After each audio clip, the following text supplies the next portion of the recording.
Hey guys, welcome back to the channel. Thank you so much for clicking on a video. It means off that you guys keep clicking. If you guys keep clicking, I'll keep making. And today, it's time for me to give my opinion on this season. It's just like this season is so far away, yet it feels like it's just kind of snuck up on us. As I said in the last video, like we have been focusing on 41 for so long that we forgot that 42 has been filmed for 5 months already, 6 months plus. That to me is like crazy. I feel like it's so far away, yet it's already been filmed for more than half a year. I want to basically talk about a lot of the stuff that I talked about yesterday, except now instead of explaining it, I'm going to give my personal opinion on it and just my overall opinion on where Survivor's going. Obviously, Survivor's going big on this new era rhetoric, I guess. It's mostly coming from Jeff and production, and I do feel like overall that if they are going to stay on this path, they need to make some changes. I like some parts of this new season, some rumors, some formats that have been confirmed from 42, but there's things that I definitely don't like. A lot of the things that I don't like are actually transferring over from 41 to 42. But before we get into that, 72% of you guys who are watching these videos are not subscribed. Let's change that. It's easy and it's free. And if that's it, let's get right into the video. Let's talk about the season. So I feel like the first thing that I should talk about is that, obviously I feel like the 18 people, right? The 18 people to me is something that I like. 20 people to me is too many people to develop in an edit, right? Because you have to tell the story of all 20 people, unless your name is Purple Kelly or Heather or Chelsea from Ghost Island. But besides that, or at least you're supposed to at least give everybody who's on the show a story, an arc, etc., etc. And I feel like the number of people that makes that easiest to do is 18, because 20, I feel like is too much. All right. I feel like, especially nowadays when a lot of time is spent on idols, meaning like if a person who's already getting a big edit finds an idol, now you have to give them even more screen time, right? And so I do feel like it really hurts to have 20 people that we have to kind of fly around, especially with 2 tribes, because then it's 2 groups of 10. It's basically 2 merges that I have to watch at once, which is very hard. And it's very hard to focus on, because I feel like when you're looking at 2 basically different games full of 10 people versus 3 smaller condensed games with 6 people, I feel like the latter is much more digestible, both from a casual standpoint and definitely from a super fan standpoint like us. And so I would say 18 people is good. And for the same reason, I would also say that 3 tribes of 6 are good, although I would like to see them try 3 tribes of 7. I know obviously like their big rule is it's less than 20 people, but if you're gonna do like a 20 plus per season or like a 21 plus per season, obviously you want to just do 21, like not going overboard and doing 22 or 23. But I think that like this would be the best way to do it, is have 3 tribes of 7, because those are 3 still condensed games, but now each tribe has that extra like tiebreaker person almost, because I feel like a lot of times we could have like these big swing votes in the first episode when it comes to 3 tribe seasons. But what happens is you end up where if a person swings, they're not going to swing the vote, they're just going to swing it to a tie, and that's not fun to watch, because usually the person doesn't swing it, because then you're in a deadlock, you might go home with a rock. It's just not as fun. So I do feel like overall that if they had done 3 tribes of 7, that would now make it like 3 individual games in which people feel like they can be more fluid. And so that's just my personal opinion with 3 tribes. But I do think that 3 tribes of 6 is the second best behind that. 26 days again, not a favorite of mine.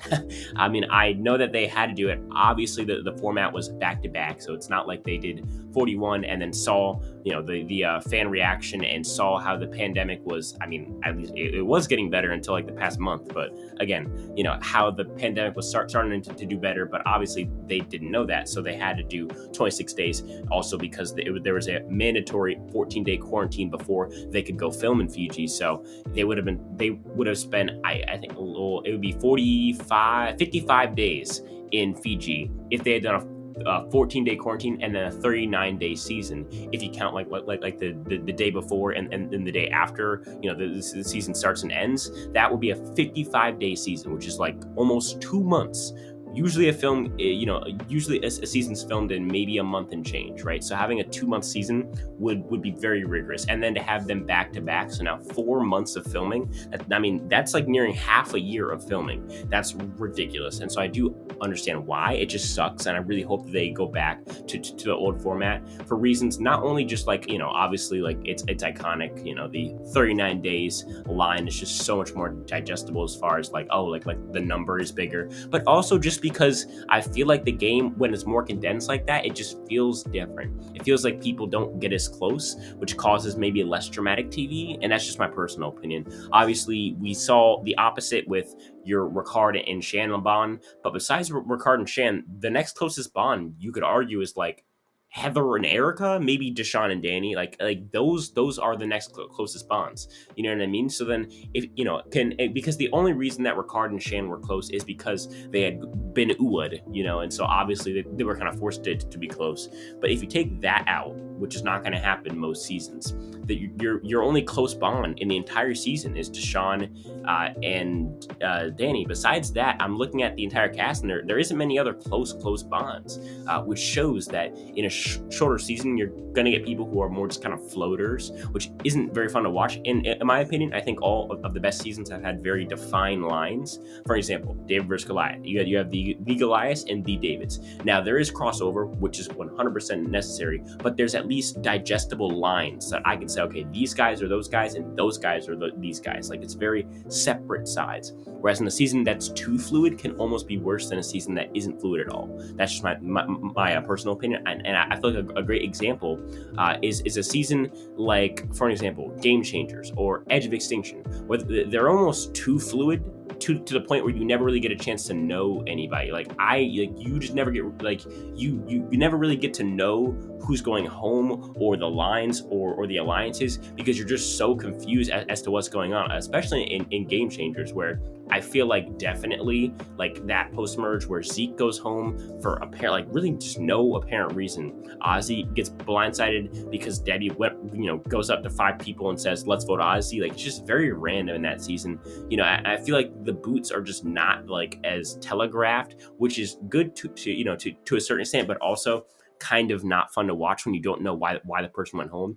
Another great example is in Winners at War. The second Tyson boot. That boot was so confusing, where we just straight up, like, I think every YouTube channel, I wasn't streaming at that time, but I remember watching every YouTube channel who does Survivor live streams, and everyone was trying to figure out what in the world just happened. And I feel like that's a problem. And so I feel like this season was the opposite. It just didn't have any fluidity, but it almost had like too much and no fluidity at the same time.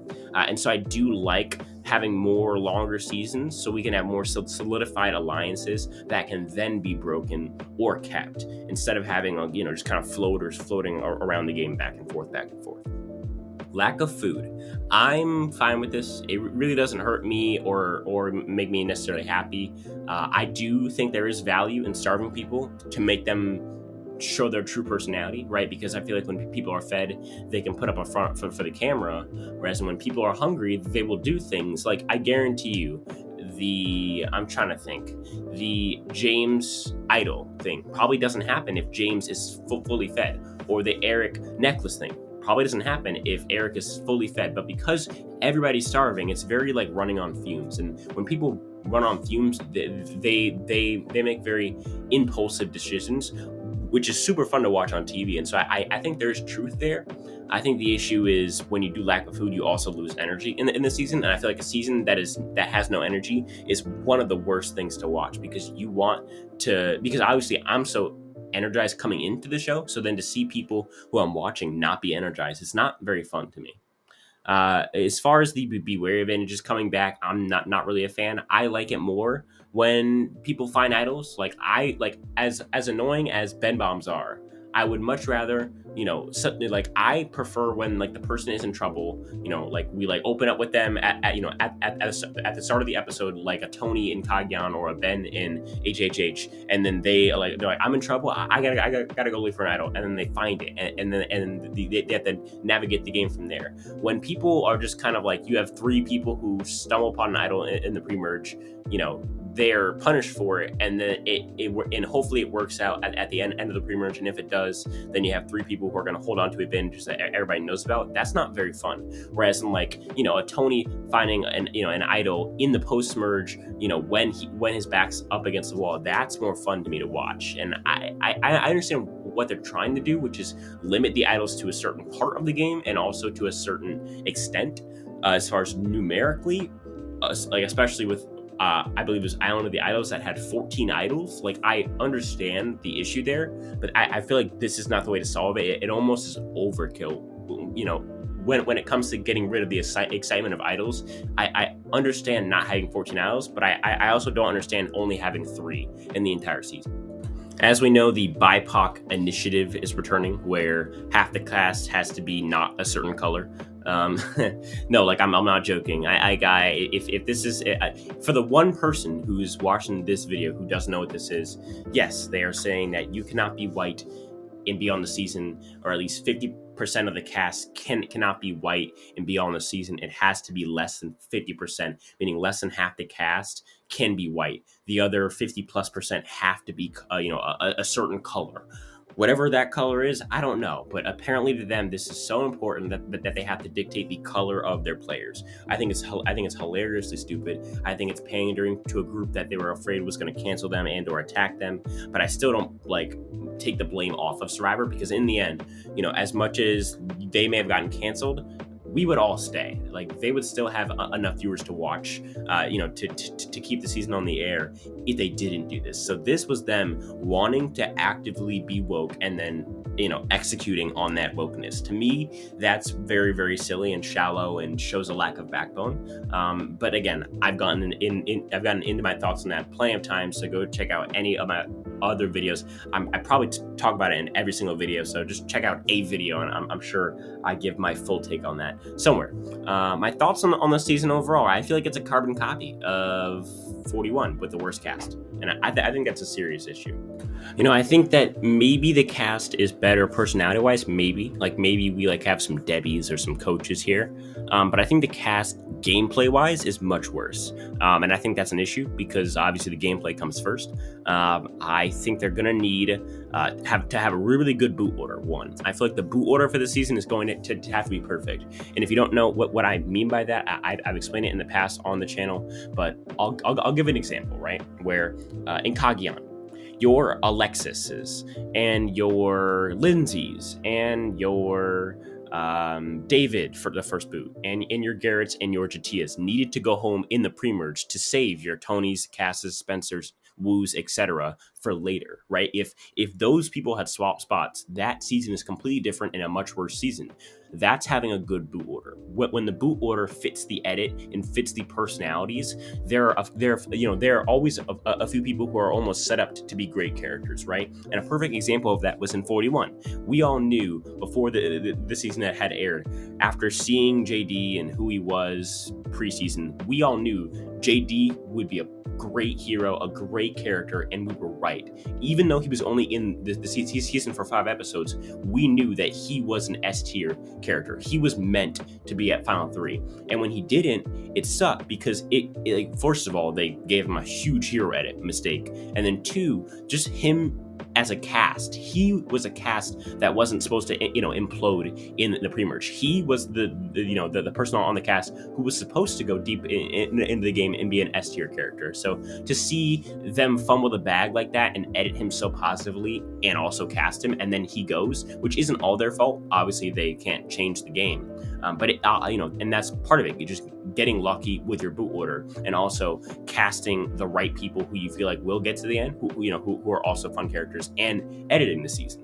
And I feel like for this season to be good with this worst cast in same format as 41, I do feel like they're going to have that same luckiness that seasons like Cagayan and David vs. Goliath and Heroes vs. Villains had, where interesting people got to the end, and I feel like if that's not the case, you're going to have some serious issues. I also think that they're going to need an S tier player. When I say S tier, I'll give you an example. Again, in Cagayan, you have like your big 3 in this season with Cass, Spencer, and Tony. I would say okay, Tasha and your Morgans, those are like B characters. Your Spencers and your Casses are A characters. Your Tonys are S characters. S characters are people who come around like once every 5 to 10 seasons and are just gigantic characters. Your Coaches, your Boston Robin All-Stars, your Russell Hanses, your Tony Vlachos, even like Rick Devens is considered like an S tier character. Maybe you could say Ty was an Inco Wrong, right? Like these people who just stuck out, who were gigantic characters who without the season is completely different, and they really did something that really captivated viewers. That's an S tier character, right? Great confessional giver, etc., etc. They're gonna need that from this season. They're gonna need someone to just be an absolute gold mine cast, and hopefully that's somebody who's somewhat likable, so that we can root for the S tier character. Although it's fine if we don't root for the S tier character. In fact, usually we don't. With Tony and Fair Play and Russell Hands, obviously, those are all examples of people who we don't root for, who are S tier characters in their respective seasons. And so I think they're going to need a good boot order and an S tier character / characters to pop out of nowhere. Like I said earlier, there's more personality on this cast, probably. Like I can see people being more fun to watch, more captivating, even better confessional givers, and maybe more likable, maybe, I don't know, than 41, right?